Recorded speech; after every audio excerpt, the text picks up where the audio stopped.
Class is a user-defined data type or prototype of an object. It means we can create the object from a class, and from the class we can create a custom data type. Okay, so if you want to create any custom data type like the employee, okay, so the shape of the employee object will be defined through the class. Okay, like here, if I am giving an example, so this is a class which name is employee, okay, and it contains multiple properties. You can see here ID, name, salary, and date of birth. So if you want to create an object like a employee, so in that case, that object can contain these kind of properties. Okay. So like here you can see the ID is integer, string. So these are the predefined data type. Okay. And if you want to create any custom data type, means if you want to pass a data or information from one method to another method, so in that over a method, okay, so in that case you can pass that class object. So it means if you define a shape of object, so in that case you can create a class, and which from that class you can create an object. Okay. So here you can see I'm taking an example. Okay, so this is a bank account class, okay, which contains a property and a constructor and a method. Okay, and also it contains a private method. Okay, so property is a data member of that class. This is a class. You can see we can create a class using the class keyword. Okay, and this is the public class, so we can access this class anywhere. Okay, and this is a constructor. So constructor is basically used to initialize the data member's value. Here is the data member is balance. So if you want to initialize any value of the class, so in that case we can use the constructor. Okay, constructor has the same name as the class.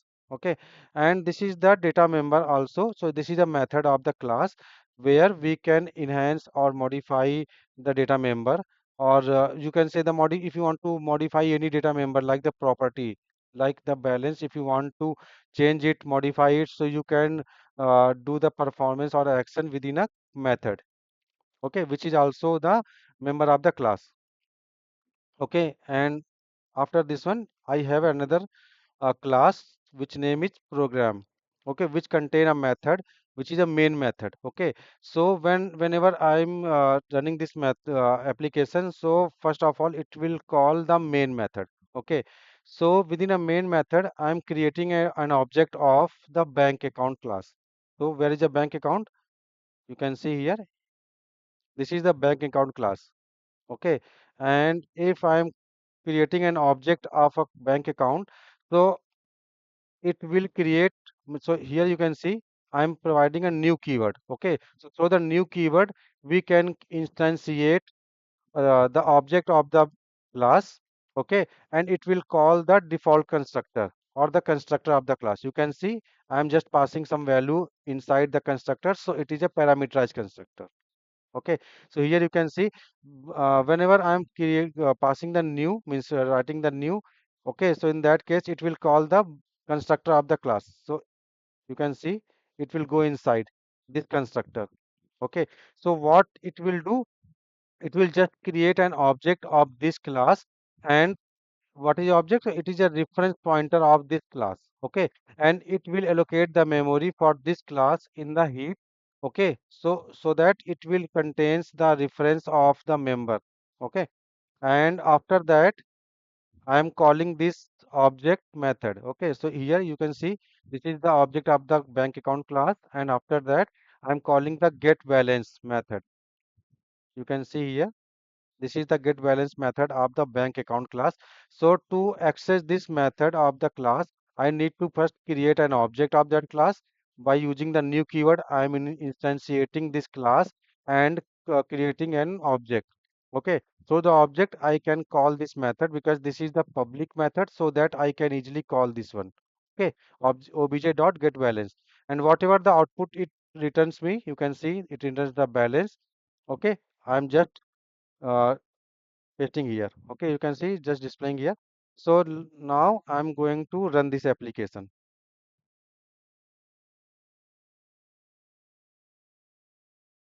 Okay, so it is running. Now you can see The debugger is coming here, and I'm continuing this one. So see, first it will go to the bank account constructor.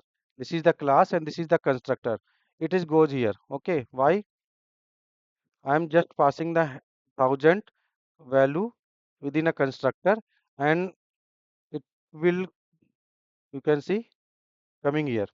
Okay, now the property that is balance, which initialized through the constructor by using the constructor, you can see. Okay, now I'm continuing this one. Now it is going to the get balance. Why? Because here I am calling the get balance method of this object, okay, to the bank account object. Now, if I'm continuing this one, then it will display me the result. You can see here, current balance is 1000, which is coming from here. Here you can see current balance is 1000. Okay, so we can create, if we want to create any class. So in that case, you need to provide some properties or data members within that, and that should also have some access modifier, which will decide from where we can access this one. Like here, you can see this class bank class also contains the private method. Okay, here you can see performance audit. Okay, perform audit. So if I want to call this method, so in that case, I'm just using the object of this class. You can see I have created an object of this class, okay, obj. Now I am writing here, and you can see if I click on the dot, then I am not getting that method.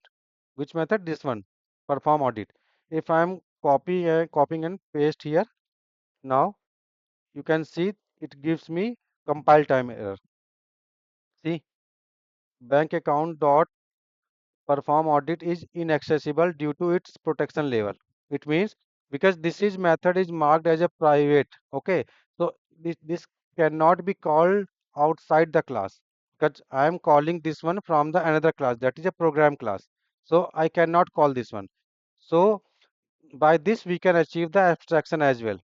Okay, so if I am providing the means mark this method as a private, so it means this will not show to the user. So it means I am only mark this one, and it means this method as a public.